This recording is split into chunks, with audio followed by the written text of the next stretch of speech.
나중에 여기 아파트가 생기면 아파트 값이 어디가 비쌀까 생각해 보셔야 돼요. 5호선 라인보다는 이쪽 라인들이 훨씬 비싸지죠. 그렇죠. 아파트 값이.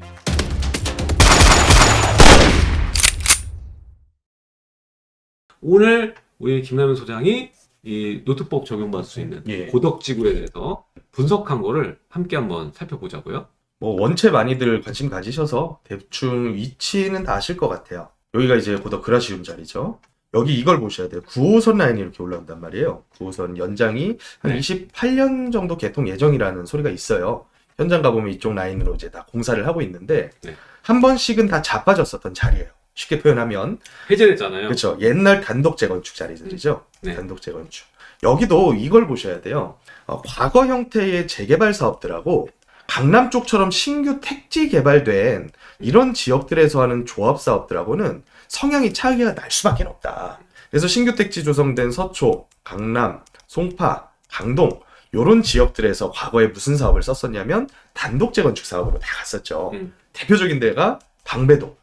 방배 5구역, 뭐 6구역, 13, 14 이런 구역들이 전부 다 단독 재건축 사업으로 가다가 이제 도정법 개정이 되면서 단독 재건축이라는 이름의 사업이 없어졌습니다. 자, 그래서 이제부터는 재개발 사업으로 재개발을 중에서 이제 종류가 한 두세 가지가 생긴 건데 이 재개발로 갈 만한 정도의 옵션이 있으면 상당히 좋고요. 이 옵션이라고 하는 거는 법적인 기준 얘기를 제가 드리는 거예요. 법적 기준으로 봤을 때 일단은 노후도 기준이 좀 빡셉니다. 재개발은 평균적으로 30년 기준에서 원래는 67% 달성을 해야 되는 걸 이번 대책에서 60%로 낮춰버렸죠. 네. 이거 요 7% 차이가 어마어마한 거예요. 그죠. 택지 지구들에서는 요거 차이로 재개발 되고 안 되고 갈리는 지역 많이 생길 거예요. 요거 바뀌면서 제일 좋아질 동네 어딘지 아세요? 요새 추진하고 있는 동네. 반포일동. 반포일동이 이제 신규로 구역기를 짰어요. 근데 한 62, 3%가 나왔나 봐요. 야, 거기서 그 정도 나왔어요? 그쵸. 잘 뽑았네. 구역기를 이렇게 이제 수정을 했죠. 그래서 요게 이제 그 수혜를 가장 많이 받을 거다라고 얘기를 하는데 이거 수혜 안 받아도 기가 막히는 동네가 고덕동이거든요, 사실은. 보시면 이제 시뻘개요. 여기 이제 시뻘겋게 표시된 데가 30년 이상이라는 뜻인데 제가 이제 데이터 뽑아가지고 쭉 분석을 한번 해보니까 네. 요건 이제 과거 조감도예요. 여기 보면 예전에 예, 고덕 1구역. 1지구 이렇게 지어진다라고 네. 조감도 했었고 여기가 이제 2-2지구죠. 2-2. 네. 여기 이제 센터공원역 생기는 네. 앞에. 그리고 저기 오른쪽 끝자락에 있는 여기가 이제 고덕역관이었죠. 여기가 이제 2-1. 2-1지구. 자, 이렇게만 지어진다면 이제 옆에 있는 뭐 그라시움 가격은 충분히 가겠다. 여기는 제가 볼 때 아파트 돼요, 나중에. 될 수밖에 없어요. 될 수밖에 없게끔 지금 네. 가고 있다라고 저도 봐요. 네. 근데 이제 앞으로 어떤 방향으로 더 가게 될 거냐. 옛날엔 이랬거든요. 보시면 용적률을 이렇게 적용을 받았어요. 그러니까 230에서 250이란 얘기는 2종 일반 주거 지역 상한까지만 가겠다. 3종 가면 300까지는 되는데 300%까지 안 해주고 계획 용적률을 낮게 짜놨다는 얘기예요. 근데 이번에 아까 말씀하신 뭐죠?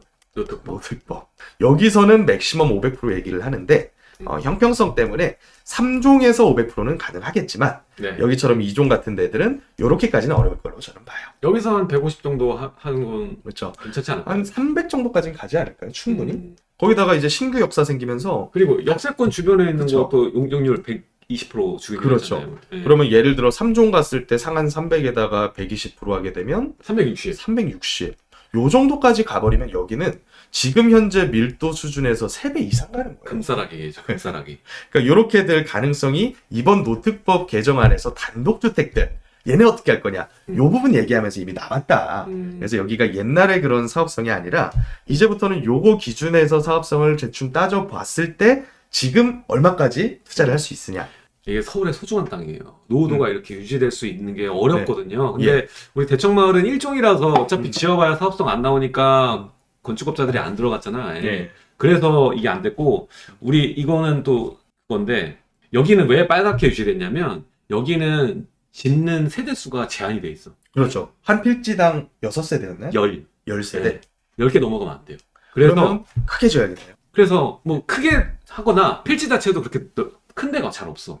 보통 한 60평? 네, 그 내외예요. 다 50평, 뭐 60평 이 정도밖에 60평. 안 돼가지고 여기는 일단은 그래서 사업성이 안 나와 또. 그래서 음. 대청마을도 일종에서 사업성 안 나와. 여기도 뭐 지을 수 있는 세대수가 정해져서 세대수가 안 나와. 그래서 소중하게 그 빨갛게 유지되는 거예요.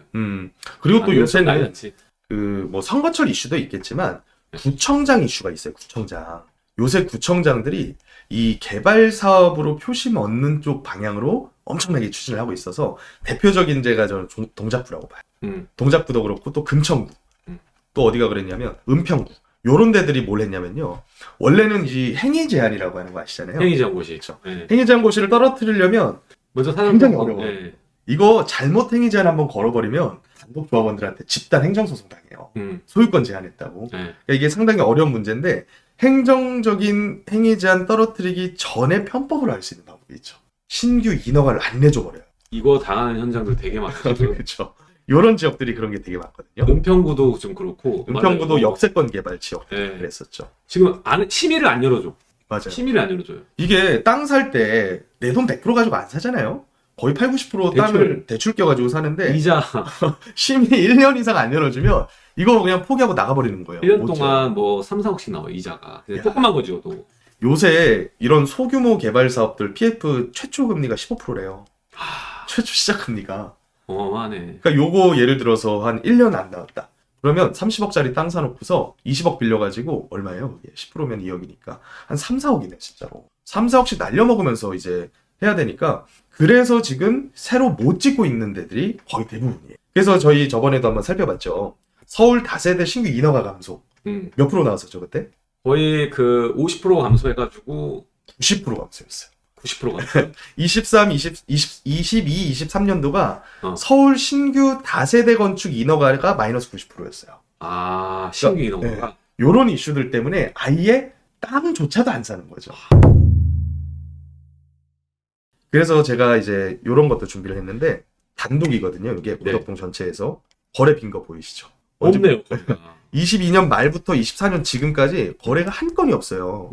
고덕동 전체 지역에서 땅값도 이렇게 올라 있는 상태인데 네. 이거 해가지고 이자 부담 안으면서 개발행위 허가도 안 내주는 거를 개발업자도 안 살려고 한다. 그래서 평당 거의 5천 찍고서 지금은 조금 내려온 상태인데 뭐 물론 이제 호가는 안 내려왔을 거예요.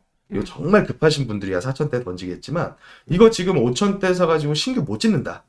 그래서 지금 요런 지역들이 요 상태 그대로 노후도가 유지될 가능성이 점점 더 커지고 있다고 저는 봐요. 그럼 노후도 몇 프로인지 봐야 되겠죠? 1지구, 2-1지구, 2-2지구입니다. 30년 기준 노후도를 봐야 돼요. 왜냐면 여기는 재개발 내지는 뭐 신통기획 아니면 역세권 개발 요런 사업들은 기준 노후도가 30년이거든요. 유일하게 모아타운만 20년 기준 노후도를 하고 있어요. 자, 30년 기준에서 최소 60% 넘어가면 지금도 사업 시작할 수 있어요. 근데 얼마나 나오냐? 고덕 1지구 89.4% 나오고요. 아, 여기 있네. 88.7% 나오고요. 2-1지구 90.3% 나와요. 2-2지구 84.4% 나와요. 평균 87.9%입니다. 와, 이거는 뭐 기준선이 여기 있습니다. 깨질 수가 없죠. 이 정도면 깨지지 않는다고 봐야지. 그래서 여기서 뭐 한두 채 더 짓는다 그래서 깨질 수가 없는 노후도예요. 요런 지역들은 행위 제한 비스무리한 것이 이미 걸려 있고 땅값 올라간 거, 또 인허가 안 내주는 거 복합적으로 작용을 해서 못해도 80%대 30년 기준 노후도가 앞으로 유지될 수밖에 없다. 언제까지 유지될 걸로 저는 보냐면 여기서 투룸 다세대 지어서 7, 8억 팔 수 있는 시장 분위기가 아닌 이상에는 노후도 유지된다고 저는 봐요. 그래서 이런 상태에서 우리가 이제 봐야 될 거는 이런 지역 지어가지고 얼마 정도 수익률을 우리가 예상을 해볼 수가 있을까. 지금 문제가 뭐냐면 분담금 이슈 아까 우리가 봤잖아요. 분담금이 늘어나는 가장 큰 이유가 이제 크게 봤을 때는 공사비 얘기만 해요, 사실은. 근데 이것만 있는 게 아니거든요. 이렇게 보면 되죠. 예전에 한번 제가 말씀을 드렸는데, 자, 일반 분양 수입, 조합원 분양 수입, 상가 분양 수입이 있고, 비용으로는 토지랑 건축비랑 필요재 경비 이런 것들이 있는데, 지금 자꾸 예금만 얘기를 한단 말이에요. 근데 문제가 얘뿐만이 아니라 조합원들 개개인한테 인정을 해줘야만 하는 땅값. 그러니까 이제 종전 자산 금액이죠. 종전 자산 평가. 요거를 시세 맞춰서 계속 올려줘야 돼요. 그렇지 않으면 이거 누가 진행을 합니까? 조합원 입장에서.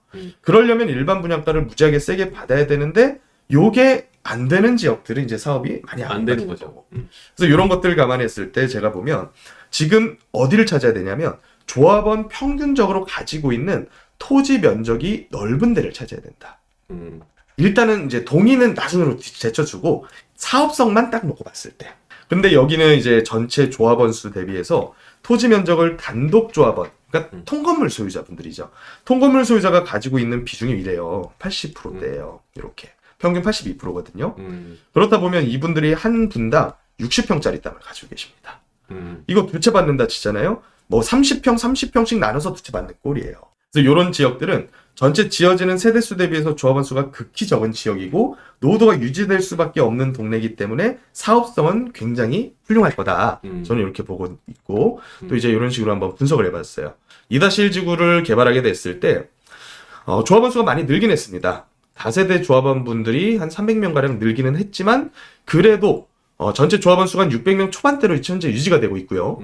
단독 조합원분들 두 채씩 다 준다라고 감안을 하더라도 지어지는 예상수 대비해서 절반도 안 나와요. 물론 임대를 제가 일부러 많이 뽑긴 했어요. 이거 용적률 종상향 받는 거 감안하고서 임대를 많이 뽑긴 했지만 그래도 요 정도의 일반 분양 비율, 조합원 분양수 대비해서 일반 분양이 한 50% 이상 나온다. 그러면 이거는 사업성이 훌륭하다라고 생각을 할 수밖에 없다. 그래서 이런 거 감안했을 때 지금 여기에서 만약에 이제 신규 투자한다고 쳐요. 대표님이라면 이거 묻어둔다라고 감안했을 때 얼마 금액까지 투자하는 게 적당할 것 같아요? 고덕동 정도면?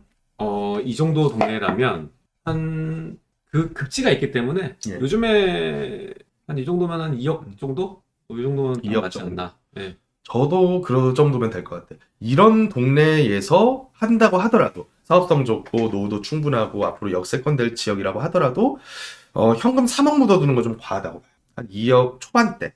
그 정도가 이제 맥시멈 가는 금액이 아닐까 싶고 그 정도 금액이면 한번 없는 데는 좀 묻어둘만 하지 않나요? 여기는 제가 봤을 때는 무조건 될 확률이 높고 다른 지역보다 서울에서도 그리고 9호선이 이제 연장이 되면 예. 그것도 장점이에요. 그리고 그뿐만 아니라 여기가 지금 사람들이 여기 잘 긴가민가 할 거예요. 가면은 되게 조용하거든요. 동네도 다 저층 주택으로 되어 있다 보니까 여기 서울 맞아? 이렇게 생각이 들 정도인데 이 미래 가치가 되게 높아요. 일단 9호선 들어오면서 분위기 달라질 거고 두 번째가 위에 비즈밸리. 예, 그게 전 커요. 비즈밸리에 이제 일하는 인구를 10,000명 정도 잡고 있기 때문에 거기에 있는 인구 이동이 이주하게 되면은 이 사람들이 밑에 있는 고덕에 있는 아파트들, 고덕 그라심이나 아르테온 뭐 뿐만 아니라 고레일 이런 아파트들도 임대가나 매매가에 영향을 무조건 미치겠지만 이렇게 제일 가까운 데가 어디죠? 제일 가까운데요. 그라시움이나 그라시움. 아르테온에서 고덕 비즈밸리 가려면 오래 걸리잖아. 걸어서 가려면은 그렇죠. 한 2-30분 걸리잖아요. 근데 바로 비즈밸리랑 가까운 데가 어디예요? 고덕 1, 2-2, 2-1 요 세 군데죠. 그쵸. 근데 걸어서 갈 수 있어요. 예. 그렇게 되면 나중에 여기 아파트가 생기면 아파트 값이 어디가 비쌀까 생각해 보셔야 돼요. 5호선 라인보다는 요쪽 라인들이 훨씬 비쌀 비싸지죠. 수밖에 없죠. 아파트 값이. 예. 그리고 이 앞이 바로 한강이야. 그러네요. 예. 현장 가보면요, 옛날에 그 어수선했던 비즈밸리 분위기는 없고, 싹 정비 이제 끝나가는 분위기더라고요. 네. 아직은 뭐, 입주가 다 마무리되는 단계. 한참이죠. 이거 뭐 한참 된 일이니까. 사업지구 조성도 돼야 네. 돼요. 근데 여기 JYP도 샀다고 하지 않았어요? 저도 그렇게 들었어요. 예. 비즈밸리 안에 네. 필지 샀다. 사옥지구. 예, 사옥지르고 샀다 들었어요. 여기 여러분들 잘 눈여겨보셔야 돼요. 지금 좋은데 또 얘기해드리고 있는 거예요. 여기 나중에 정말 좋아질 자리입니다. 그래서 요새 가격이 사실 다세대들이 많이 안 빠졌어요, 여기는. 음. 보시면 이게 이제 전체 매매가 거래량 차트에 제가 그린 건데, 지금 평균적으로 보면 대략적으로 한 5억에 근접해가지고 계속 움직이고 있거든요. 거래량도 다른 타 지역 비해서는 꽤 괜찮게 유지가 돼요. 그래서 요 정도 가격선에서 예를 들어 여기가 이제 아까 말씀하신 것처럼 10세대 크게 쪼개야 되잖아요. 그래서 전세를 일반적인 뭐 10평, 11평 투룸보다는 좀 더 세게 부를 수가 있어요. 뭐 지역성 감안해서 한 2억 중반대 정도 투룸 전세 받는다고 치면 한 2억 정도 남짓 금액 가지고도 묻어둘만 하다.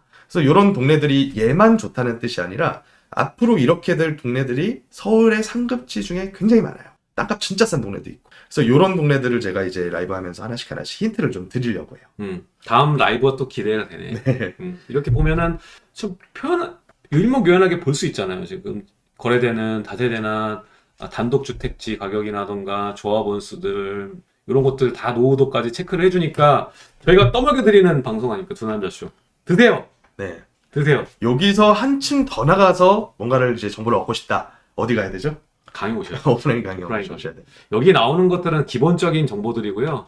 진짜 여러분들이 지금 상황에서 만약에 내 집 마련에 대해서 갈아타기에서 고민하시면 상담 신청이나 예. 아니면 저희 카페에 고민 상담 남길 수 있거든요. 거기에 남겨주시면 되고요. 아니면 내가 뭐 자본으로 투자를 하고 싶다라고 생각하면은 거기에 맞게끔 강의도 저희가 오프라인 강의하니까 나오셔가지고 들으시면 좋아요. 나중에 좋아질 자리에요. 여기 지금 그라시움, 아르테온 이런 데보다 훨씬 비싸게 아파트가 들어설 수 있는 위치라고 좀 보고 있습니다. 자, 여기에 알려드린 거 말고도 저희들이 여러 지역들을 여러분들께 이제 알려드립니다. 그래서 지금 저희가 생각하는 한정된 자본, 딱 한 1억에서 2억 돼 가지고 투자하면 좋을 자리들, 단기간에도 수익이 크게 발생할 수 있는 좋은 자리들이 있습니다. 저희가 보고 있는 아까운 지역들, 저희가 이 지역이면 제가 다 했을 건데 아니니까 여러분들이랑 같이 나누고 코칭을 해드립니다. 그 코칭을 받고 싶은 분들은 매주 수요일, 토요일 강의가 있습니다. 저희 오프라인 강의 보시면 이렇게 수요일은 제가 진행하고 있습니다. 놀라무성 놀부. 토요일에는 제가 진행합니다. 네, 정사님과 토요일은 솔로몬이 솔로몬이 진행을 합니다. 그리고 토요일 날은 오전 10시 하고요. 수요일은 오후 2시. 한번 여러분들 안 오셨던 분들은 반차 내셔서 꼭 나오시면 그 반찬에서 나오시고 22,000원이거든요. 그거 내신 거에 뭐 1000배, 만배 여러분들 이득을 얻을 수가 있으니까요. 꼭 한번 나오셔서 강의를 들으셨으면 좋겠습니다.